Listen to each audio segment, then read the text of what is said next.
Easy in Viewport texture transforms, UV, projected, and grouped. This new feature for version 2.0 helps tremendously with manipulating textures in the viewport with great ease. Simply select a texture via item list or using Shift plus right mouse button and use Modo default shortcuts for any transform operation.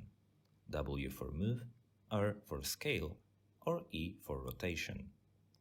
The system will automatically select appropriate texture locators for you and make changes to proper channels, taking from you the effort to hunt down texture locators or their channels.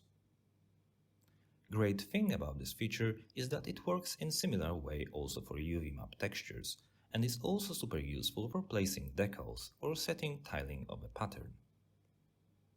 If you are on Modo version which allows it, you can also scale the whole material group. This feature also works with any procedural textures, including gradients.